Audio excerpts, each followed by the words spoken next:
If your brain is at full capacity with to-dos, birthdays, dinner plans, meet Skylight Calendar. It syncs your entire family's schedule onto a sleek digital display, so you focus on important things, like where you left your coffee. Right now, Skylight is offering our listeners $30 off their 15-inch calendars by going to skylightcal.com/talk. Go to skylightcal.com/talk for $30 off your 15-inch calendar. That's skylightcal.com/talk. Nats Chat is brought to you by Walters. Come check out musician Matt Waller live at Walters on Saturday, August 20th. Register for free at waltersdc.com. Free beer included. Here's the pitch, and there it is. Meneses hits it high in the air to deep left field. Happ going back. He's at the warning track, feeling for the fence. He leaps, and he can't get it. It's gone. Goodbye. Bang! Zoom goes Joey Meneses. It's his third home run in 6 games in a Nationals uniform. And he has given the Nationals the lead again here in the top of the 8th inning with a 2-run home run. It's now the Nationals 6 and the Cubs 5. Unbelievable. And welcome to Nats Chat for Wednesday, August 10th. 2022, along with MASNsports.com Nationals insider Mark Zuckerman, who is at Wrigley Field in Chicago. I'm Al Galdi, host of the Al Galdi podcast. Well, Juan Soto late night on Tuesday night hit his first home run as a San Diego Padre, but who cares? The Nats have Joey Meneses, for whom we need a nickname. 6-5 win at the Chicago Cubs on Tuesday night. Meneses homered again. He had a Nats 2-run 8th, smashed a 2-out, 2-run homer to left field for a 6-5 Nats lead. We, on the last installment of the podcast, got into this. What should the nickname for Joey Meneses be? There's not an obvious nickname for Joey Meneses, but that last name is so unique. The guy has to have a nickname. We did get some submissions. We got the bus driver. We got Joey Decade for his 10 minor league seasons. We got Meneses the Menace. I don't know if any of those are good, Mark, but I do know that Joey Meneses is hitting bombs right now, and he, along with 2 home runs by Keibert Ruiz, gave us something on Tuesday night that we need to cherish, and that is a Nationals win at the Chicago Cubs. Yeah, so because he's made his mark here hitting home runs, 3 of them in his first week in the big leagues, Al, my contribution to this is a little play on a previous nickname of a one-time star of this team. You had Tony 2 Bags in the past. How about Joey 4 Bags? And this is what he does. He hits homers. I think that's pretty good. So I think that could work. I think we might have something there. Okay, so Joey 4 Bags to the rescue because they needed him on this night. If they had wound up losing this game after all those other good things had happened, and the way that 7th inning with Kyle Finnegan on the mound went, where it was just death by 1,000 singles, base hit to right, base hit to right, base hit to right, nonstop. And all of a sudden they lose their lead, and it was going to feel like, oh man, they're going to lose their 7th straight. It's going to be a really demoralizing loss. And then here comes Joey 4 Bags to the rescue with his 3rd homer in a week. 30-year-old rookie having the time of his life. Look, I know this game meant nothing in the grand scheme of things. These are 2 teams who are so far out of it. Does not matter. But I'm telling you what, for the guys out there on that field and the crowd who was here, 37,000, they were into it. This was a fun game, back and forth drama. And if you didn't know what their place in the standings was, you would have thought that's a great ball game, reminiscent of the ones we used to see when both these teams were contenders. Really was a crazy game. You had the Joey Meneses homer late in the game. You had Keibert Ruiz hitting 2 home runs. You had Luis Garcia drawing a walk and batting in the number 1 spot. Who was that guy? I mean, you never see him draw walks, and yet he bats in the 1 spot and draws a walk. You had Paolo Espino having his best outing in a month and a half. You had the Cubs scoring 4 runs in an inning in which the team totaled 7 singles, like you said, death by 1,000 paper cuts. You had a lot of weird and wild and wacky things happening, and maybe the weirdest thing of all is that the Nats won the game. I mean, the Nats win a game. They don't win these days, but the Nats did win on Tuesday night, and it was nice to see that. It really was. So I feel like Keibert Ruiz is almost like had his thunder stolen by Meneses just because the Meneses thing is so much fun. But just to put a capper on the Joey Meneses thought, I mean, like you said, we don't know where this is going. Age 30 season. This was his 10th minor league season. He gets brought up now 2 Tuesdays ago, August 2nd. I mean, he and Josh Palacios were like these two no-name guys who the Nats called up on trade deadline day off trading away Juan Soto and Josh Bell. But Joey Meneses now has hit 3 home runs.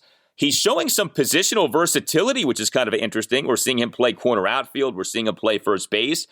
And it's like anything else, man. Just ride it. This guy's hitting, so let's ride it and see where it takes us. Yeah, 100%. And I think the Nats knew he could hit. He did it all year at AAA, and he's done it most of his career in the minor leagues. What I think they're surprised at, they maybe didn't know, was that defensive versatility, like you mentioned. He started in right field in this game. He didn't get an out, but he made a great throw from right field that I think everybody stopped and said, whoa, okay, this guy's got an arm on top of all that.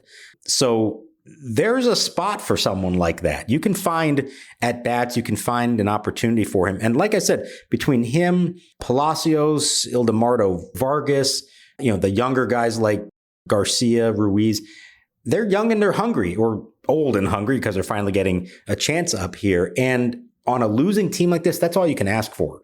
Guys who are motivated to go out there and give their best and make the most of this opportunity that they've been given. And so, yeah, by all means, keep putting them out there. Ride the wave as long as you can. Is Joey Meneses about to become a big league regular at age 30? Probably not. But what were we saying about Paolo Espino the first time he came up? What were we saying about Yadiel Hernandez when he first came up? This team does have a knack for finding these guys well into their 30s, making their major league debut. And as we've joked about with the other guys, if he does stick, he can't be a free agent until he's like 37 years old. So they've got him under control for a long time. Very affordable. Well, that Nats free agency class of 2064 is going to be something else with Meneses and Paolo and Yadiel. I mean, I don't know how the Nats are going to afford all these guys, but that's a problem for another day. Meneses also had a single in the game on Tuesday night. He had a Nats 3-run fourth, had a 1-out single through the left side of the infield. But if not for Joey Fourbags, the man of the night would have been Keibert Ruiz. I think we've all been wanting to see more from Keibert Ruiz offensively, but I think we're also all understanding of it. He plays an ultra grueling position. It is a position at which defense matters so much. It can't be easy as a young catcher having to navigate this pitching staff in particular. And so you try to cut him a break offensively while at the same time recognizing, he was a major part of that trade with the Dodgers now 2 Julys ago, not just to be some weak hitting catcher. Like, he was brought here to be a franchise type catcher. And boy, did we see him play the role of a franchise catcher on Tuesday night. Keibert Ruiz 2 for 3 with a 3-run homer, a solo homer, and a walk. He and the Nats 1-run second, had a 1-out solo homer to right field to put the Nats up 1-0, despite having been down to that count at 1.12. Keibert Ruiz in the Nats 3-run fourth, a 1-out 3-run homer to right field for a 4-1 Nats lead off having been down in that count 1-2. And Ruiz in the top of the 6th drawing a 1-out 6-pitch walk. I know that you've talked about this. The Nats, they want to see more power from Keibert Ruiz. There are some mechanical things that the Nats have been harping on with him. Boy, I mean, that was a different looking Keibert Ruiz who we saw on Tuesday night. Usually it's singles and, maybe the occasional walk. You saw some real power from him on display on Tuesday night. Then this was exactly what they've been asking for, what they've been trying to get out of him. He's got really good contact skills, maybe too good, because he can reach pitches almost anywhere and make contact and, flare the ball to left center field for a single, that kind of thing. Well, what they want him to recognize is when you get a pitch on the inner third of the plate, it's okay to let loose, try to pull it, try to yank it down the line, see if you can hit it for some power. And he finally did that on a couple of pitches right on the inside corner.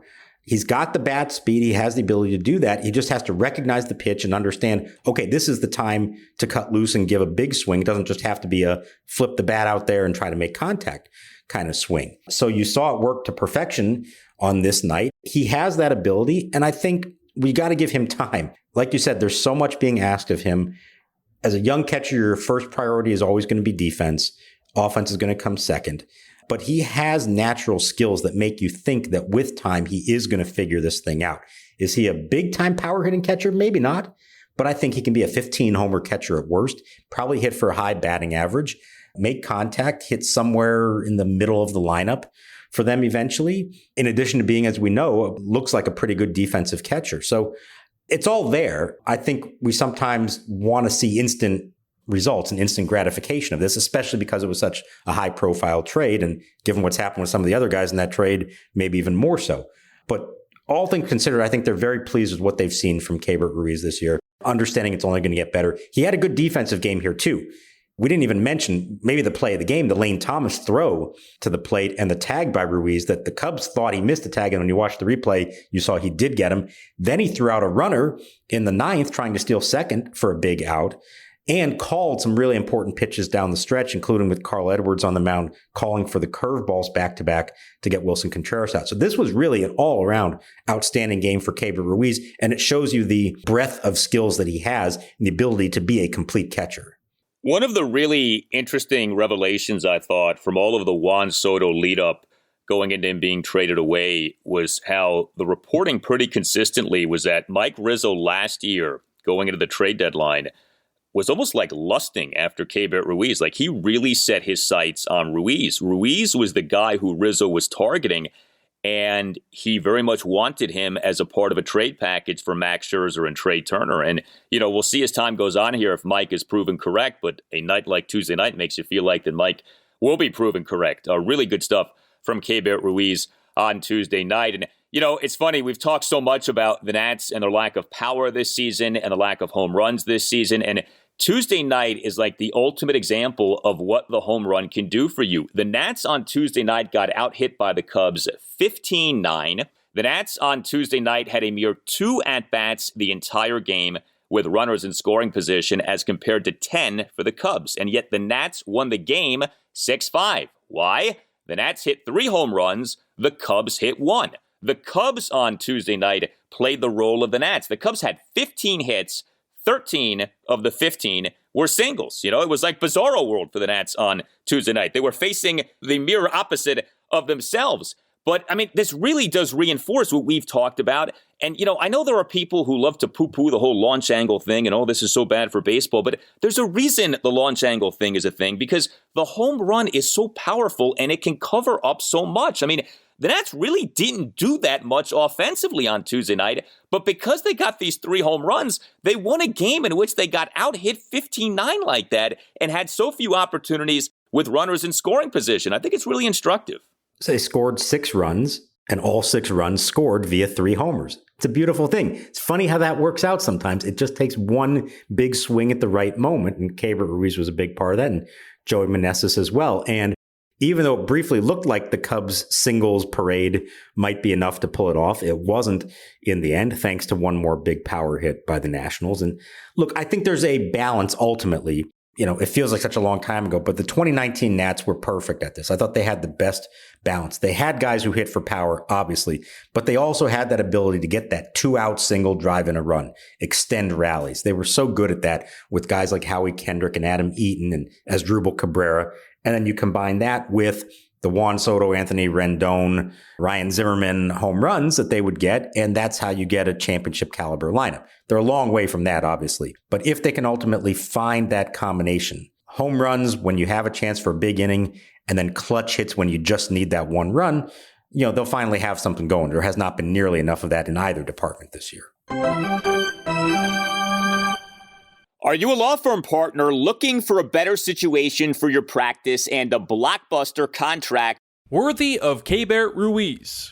If so, you should call Mason Kalfas of Zenith Legal in Washington, D.C. He works with law firms and lawyers on finding the perfect match. No platoons, just superstars. Some lawyers switch firms because of conflict. Some lawyers switch firms for a better platform for their practice. And some lawyers switch firms for more money. You need the Scott Boras of legal headhunters working for you, and that's Mason. Mason will work with you to find a better fit for your practice and ultimately the best deal for you and your entire team. Call him today at 202-486-3535 or check out his website, zenithlegal.com. This is an unprecedented time in the legal market, and many top firms are looking to expand. Call Mason today. Zenith Legal also works with associates and distinguishes itself on personal service. Zenith Legal doesn't just spam resumes out to law firms. Zenith Legal talks to the right people and gets your resume in front of the decision makers who matter. Whether you are a Rainmaker partner or a mid-level associate, give Mason Kalfas at Zenith Legal a call today to accelerate your career. Call today, 202-486-3535.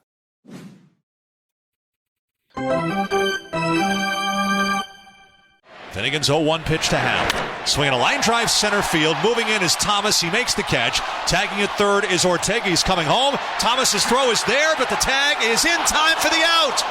Ruiz tags him out. It's a double play as Lane Thomas guns down Ortega trying to score the tying run. Well, you mentioned a huge defensive play in the game on Tuesday night, and no doubt. So Lane Thomas on Tuesday night was an starting center fielder and number 7 batter. Went 1 for 4 with a single and 2 strikeouts. He did get thrown out on an attempted steal of second base. He, in the top of the second, had a 1-out single, but then got caught on an attempted steal of second for the second out. But he also had a tremendous outfield assist. Really one of the better outfield assists that we've seen from a Nationals player this season. So that Cubs 4-run 7th actually could have been worse if not for what Lane Thomas did. Excellent one-hop throw to gun down Rafael Ortega at home plate for a double play for the first 2 outs of the inning. Now, the Cubs challenged the out at home, but the double play stood. You mentioned Keibert Ruiz's work on that play. That was key. Made a nice pick, made a nice tag. And, I was thinking about Lane Thomas. I know that most people would not put him on the same level of Victor Robles defensively, and I don't think that we should. But, not that this is everything, but Victor Robles coming into Tuesday, +3 defensive runs saved in center field this season. Lane Thomas +1. He's not bad. I mean, he's not Robles, and I don't think that the defensive ceiling for Thomas is what it is for Robles, but he can play. And that throw on Tuesday night really kind of, I think, highlighted that. Like, Lane Thomas isn't just necessarily a one-trick pony with the batting to whatever extent he can hit. Like, the guy does have some defensive skills. Yeah, he is an athlete. He's a good athlete. The defensive issues have mostly been going back to the wall on balls, which he's gotten better at. We haven't really talked about that the way we were earlier in the year for him. And he does have a strong arm. No, it may not be a Robles arm that you just drop your jaw and say, wow, but that throw was as good as any throw Robles has made.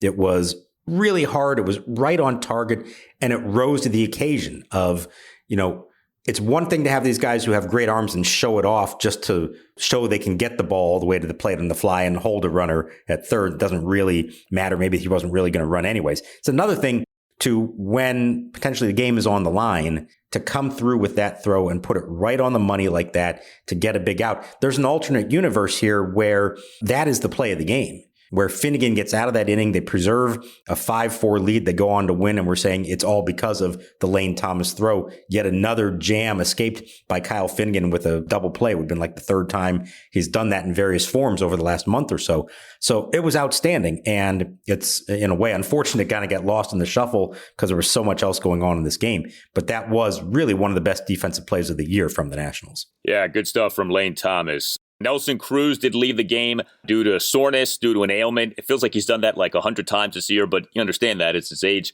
41 season. He, in the top of the 5th, got pinch hit for by Michael Franco due to Cruz experiencing right shoulder soreness, so we'll see where that takes us. The drought did end on Tuesday night, and the drought was the drought of quality pitching from Nats starting pitchers. It had been quite the run over the last week or so in terms of Nats starting pitching. I mean, look, the starting pitching hasn't been good this season to begin with, but a new level of bad really had been reached over the last 5 games or so. Leave it to our guy, Paolo Espino, to put a stop to the bad starting pitching. What do they say about an ace? He's a stopper. He stops the losing. Well, Paolo on Tuesday night stopped the losing. 1 run in 5 innings. Look, dominant, no. But these days, you take that and you run with it if you're a Nats fan in terms of starting pitching. Paolo Espino, 5 strikeouts versus no walks. He gave up 6 hits, a homer, a double, and 4 singles. Issued a hit by pitch through 86 pitches, 56 strikes versus 30 balls. He, in the bottom of the second, gave up a leadoff homer to Seiya Suzuki to right field to tie the game at 1. But that was it. Things had not been going so well for Paolo Espino as a starting pitcher. I mean, by my count, what he did on Tuesday night was his best start since a 2-1 win at Texas all the way back on June 24th. He, in that game, allowed 1 run in 5 1/3 innings. Things just had not been going all that well for him as a starting pitcher, although I guess technically he did have a complete game in that 5-4, 4.5 inning rain-shortened loss at Philadelphia this past Thursday night. But nice to see this. I mean, it was almost like you weren't sure how to react to it. A Nats starting pitcher allowing 1 run in 5 innings. Like, wow, that actually can happen still. Well, hey, coming off the emotional high of that first career complete game, you knew that he was motivated to try to top that. And he did by going 5 innings, actually bested his complete game effort from Philadelphia. Look, for this team, 5 innings and 3 or fewer runs is a quality start. I don't care what the official stat is. For this team, that counts. In this case, even better because only the 1 run. He came through with big pitches when he needed to. A big strikeout of Morel in the second with 2 on to get out of that jam. And I thought this was probably the biggest thing, he comes back for the 5th inning. The pitch count's relatively manageable, but he's now got to face the lineup for a 3rd time. We've seen that be an issue for him. We've seen sometimes Davey Martinez doesn't even let him face the lineup a 3rd time. Well, he gets in some trouble, the hit by pitch, the double, the in-hap, and he gets out of it. He gets Suzuki to line out to left and complete the 5th inning. I thought that was a big step for him. They needed that desperately. Good vibes all around. It's a shame he was in position to finally earn his first win of the year. It didn't happen because of the stuff that happened later on. But in his mind, he did what he needed to do, gave his team a chance to win. And that so often has not been the case for any national starter here lately. 4 Nats relievers on Tuesday night combined to allow 4 runs in 4 innings. It was an eventful game for the Nats bullpen. Erasmo Ramirez, 2 runs in 1 inning. He did toss a perfect bottom of the 6th, but in that Cubs 4-run 7th got charged with 2 runs. He gave up 3 consecutive singles. Kyle Finnegan then came into the game in that bottom of the 7th. Came into the game in one of those typical Finnegan jams that he's been coming into games for. Runners on 1st and 3rd, nobody out. Nats nursing a 4-2 lead. But Finnegan, and some of this was just bad luck, but he ended up giving up 4 singles and being charged with 2 runs in what ended up being a 4-run 7th for the Cubs, who, as I mentioned earlier, totaled 7 singles in the inning. I have to note this. You mentioned Paolo not getting the win for the game. Do you know who got the win for the game? Kyle Finnegan got the win for the game. The Nats pitcher, who probably had the worst performance in the game, got the win. And I know I'm probably preaching to the choir at this point, but I mean, what a stupid stat pitcher wins are. I mean, really, what a dumb stat. That a stat can be that the pitcher who has the worst outing in a game in which you use 5 pitchers, he gets the win. Like, how ridiculous is that? I couldn't stand that when I saw that after the game, that Finnegan got the win. Anyway, Andres Machado, bottom of the 8th, faced 3 batters, got 2 outs. And then Carl Edwards Jr. Tossed 1 1/3 scoreless innings with 3 strikeouts for the save, and he got some big outs in this game. Came into the game bottom of the 8th with 2 outs, a runner on second. Nats up 6-5, struck out the Cubs' number 2 batter, Wilson Contreras, on 6 pitches for the 3rd out. And then Edwards tossed a scoreless bottom of the 9th for the save. So it wasn't necessarily all smooth sailing, but the bullpen ended up being good enough to preserve or at least get the Nats a win. The only thing that would have been more fitting is if instead of Kyle Finnegan, if it was Tyler Clippard getting the win, because he used to make a career out of this, the vulture win, blow the save and still get the win because of the offense after him. I think he even did it in an all-star game once, which was just perfect. Yeah, it is what it is. That's the way the stat works. That's why we don't often cite it that much. Although, you'd like for Paolo to get 1. He's pitched well enough to earn at least 1 win, no matter the significance of it. Edwards was the key to this whole thing. Now, first of all, I liked the strategy Davey using Finnegan in the 7th inning. We've seen him do this. Heart of the other team's lineup, runners on base. Doesn't matter if it's the 7th or the 8th or the 9th. Going to put his best pitcher in there in the highest leverage spot. The strategy was correct. It just didn't work out because there was that barrage of singles, all of them to right field. I mean, the best hit ball off him was probably the line out to Thomas, which resulted in the double play at the plate. Most of the rest of them were just hit well enough to land in front of Meneses in right field. So that was a frustrating inning for everyone. Now, you knew, though, if he got out of it, if he didn't, the game was going to fall into the shoulders of Carl Edwards Jr., the former Cub. back here at Wrigley Field for the first time in 3 years. Got a nice ovation from the crowd. He was a part of their World Series bullpen, so he's kind of forever going to be loved here for being a part of that, just as so many members of the 19 Nationals will always be fondly remembered. He comes in and he's got to face his good buddy Wilson Contreras, his forward batter he made, in a tight game in the eighth, and he falls behind the count and he comes back with back-to-back curveballs to get him out. And he said there's a mind game going on there because Contreras knows him. They know each other's strengths and weaknesses. They think alike all the time. And he said, I got to go with my best pitch. It is his curveball. He threw two beauties to get out of it, then comes back in the ninth to get the last 3 outs and get his first save. And you could tell this one meant something to him. It's only his fourth career save, and it's his first one with the Nationals. And for it to come at Wrigley Field against this team, I think that did mean something to him. And look, maybe in the long run, the Nationals would have been better off trading Finnegan and Edwards and some others in the bullpen. Maybe that would have helped get them pieces. But at least for the rest of this season, it's going to help them win at least a few more games because the bullpen and the depth they have there is one of the few strengths they have on their roster at the moment. Yeah, I'd really like to know more about why Rizzo didn't trade Finnegan or Edwards. Like, did he not trade those guys because the offers just weren't that good? Or did Rizzo not trade those guys because Rizzo genuinely wanted to hold on to those guys? I feel like it's still not crystal clear why exactly those guys ended up not being dealt. And it still is remarkable. The Nats only made 2 trades. Like, I still cannot get over that. They only made 2 trades come that deadline now 2 Tuesdays ago. Hey guys, it's Al Galdi for Window Nation. It is time for Window Nation's back to school sale. And what a sale this is. 2 free windows for every 2 windows that you buy, plus pay nothing with no interest until 2025. Visit windownation.com or call 866-90-NATION and tell Window Nation that Al Galdi sent you. Window Nation windows are the best. Lower your energy bills. Raise the value of your home with new energy-efficient windows from Window Nation. Get an A+ in savings by taking advantage of the back-to-school sale. Again, 2 free windows for every 2 that you buy, plus pay nothing with no interest until 2025. Window Nation knows exactly what it's doing. The average Window Nation installer has over 16 years of experience with over 20,000 windows installed. And Window Nation offers a variety of windows. Over 1,500 custom window combinations are available: vinyl, wood, and fiberglass. Visit windownation.com or call 866-90-NATION and tell Window Nation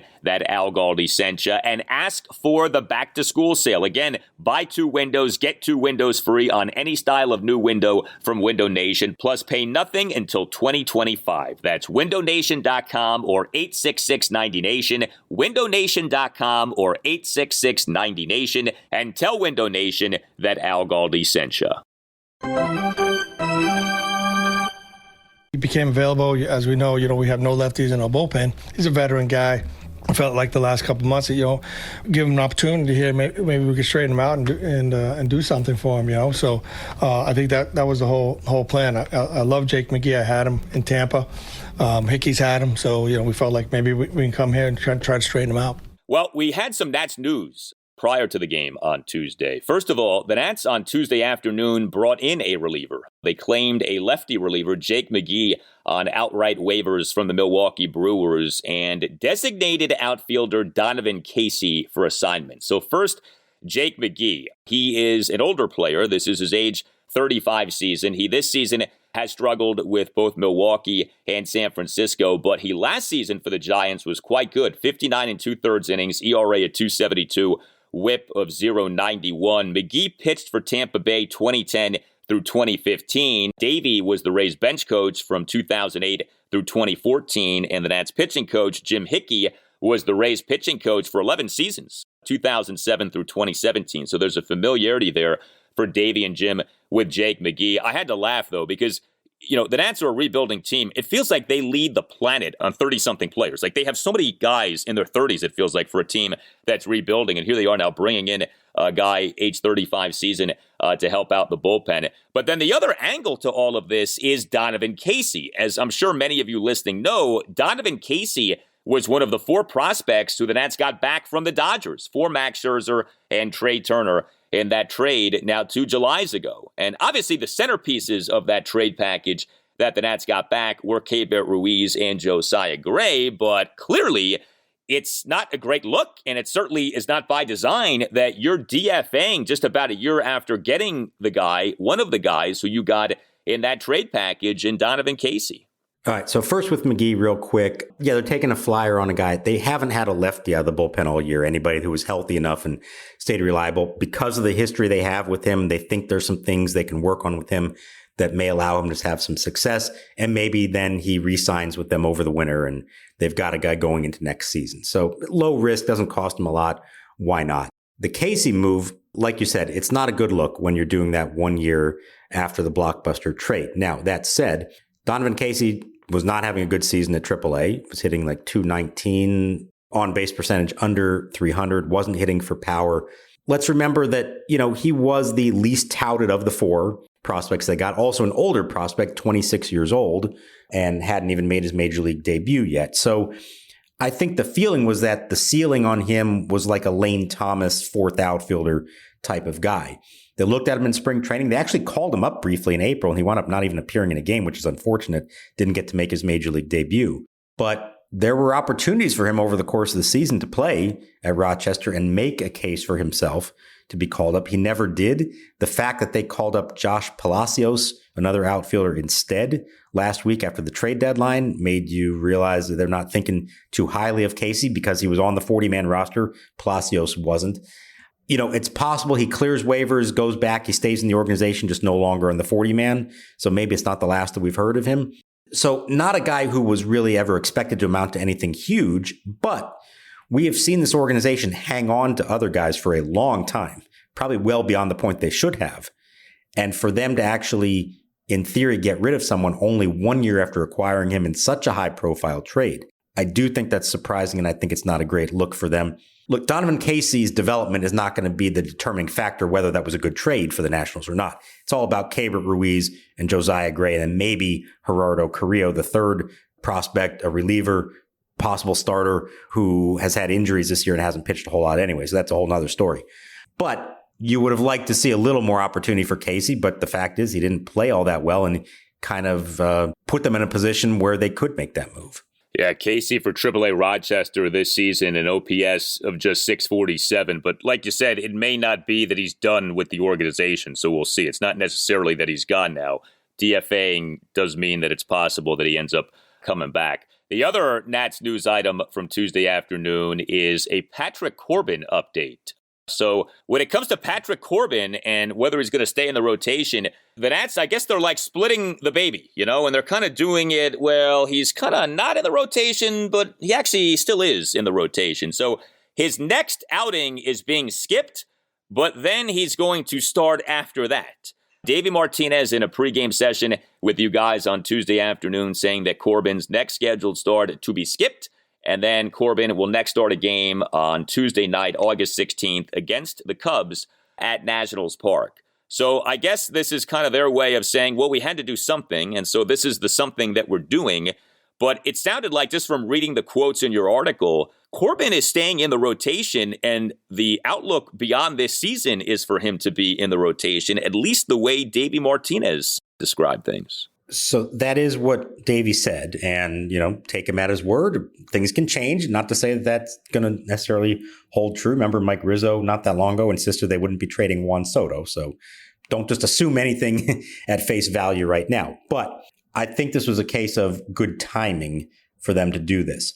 Obviously, two wretched starts from Corbin over the last three, where he didn't even get out of the first inning. It's been a wretched season for him. It's been a miserable 3 years for him, and kind of reaching its low point now.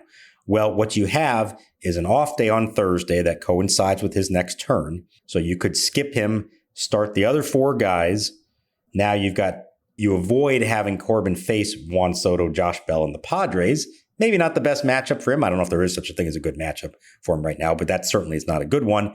And then bring him back when they need a fifth starter again, which is Tuesday against the Cubs lineup that is far inferior to what the Padres are putting out there.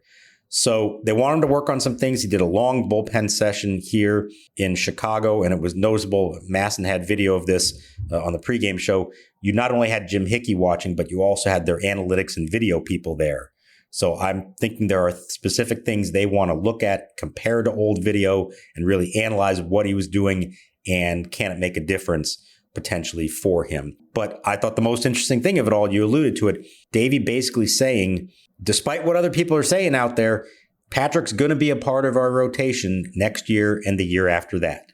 Okay? Long way to go between now and then. So don't write anything in pen. Don't put him down as your opening day 2023 starter just yet. But the insinuation at least was this is a quick little break for him to work on some things, try to straighten him out. Ultimately, he's not going anywhere. He's not going to the bullpen. They're not cutting him loose altogether. Publicly, they're saying he is still going to be a part of this rotation moving forward. So a few things. Number one, I'd love to know if that's the first time since these struggles started that the Nats have had their analytics and video people look at Corbin. If it is, then I think that tells you everything you need to know about why the Nats are where they are. Number two, I have wondered about this. If the Nats are about to be sold, if you're a prospective buyer, do you not want nothing to do with the Corbin contract and nothing to do with the Steven Strasburg contract? And I wonder if any part of a potential sale would be the new owner and the learners arriving at some sort of agreement by which they split the cost of cutting Corbin and split the cost of trying to negotiate something to get out of that Strasburg contract. And I don't know how realistic that is, but there is a theory that the reason the Nats were so gung-ho to trade Soto was that the prospective buyer didn't want that Soto mega extension on the books for whatever reason. Now, that ignites a different conversation of what exactly are we getting in a new owner that doesn't want Soto around, right? But if the prospective buyer didn't want Soto, there's no way the prospective buyer wants Corbin or Strasburg. Put Strasburg off to the side. I wonder if there's going to be something where the new owner and the learners split the cost of cutting Corbin and paying off the rest of that contract, because it just doesn't seem tenable going through this for another 2 years. I mean, assuming that he's not going to get fixed, it certainly doesn't feel like he's going to get fixed by this organization. I mean, you can't keep dancing this dance with this guy. So I don't know. I think there's a lot that could happen with Corbin. I think this offseason is going to be really interesting in that regard. Yeah, it will be. Are they ready to make that move yet with 2 years to go, or will they wait a little bit longer? I don't know. I feel like some point here, it's worth giving him a shot in the bullpen. That is different. It's a different role. It's a role he had success in 19 in the playoffs. I don't know if it will actually work out for him or not, but maybe in some short bursts as a lefty, he can be a 2-pitch guy, fastball slider, not need to have a third pitch. Maybe there is a possibility of that. Now, whether that happens before the end of this season, whether it's something they'd look to do in the offseason going into next year, I don't know. But if it was me, I would at least try that one last-ditch attempt before cutting him loose altogether. But yeah, it's a good question. As with so many other things, the ownership question looms over it all. And until we know the answer to that one, it's hard to know what exactly it means for a lot of different aspects of the organization. Yeah, the bullpen thing does make sense. I don't know how open he is to it, but at this point, I don't know that really matters. I think at this point, he needs to do what he's told because of where he's at. It has been brutal with him lately, no doubt. Last 6 starts, 30 earned runs in 21 and 2/3 innings. You tell us what you think. Hit us up on Twitter at @Nats_chat. You can email the podcast, natschatpodcast@gmail.com, including if you would like to sponsor the Nats Chat Podcast. Hit up Tim Schober's Nats Chat Podcast @gmail.com. Hey, shout out to Northwest DC Little League, 2 wins away from Williamsport and the Little League World Series. When it comes to Washington, D.C. baseball this year, the best team in the district clearly is Northwest DC Little League. So great job, guys, and keep it going. All Nationals radio highlights on Nats Chat are courtesy of 106.7 The Fan. For Mark Zuckerman, I'm Al Galdi, and we'll talk to you next time on the Nats Chat Podcast. Nico Horner in right field. The pitch. Swinging a long one deep to right. Down the line. Will it stay fair in the corner? And it is gone. Goodbye. A home run for Keibert Ruiz.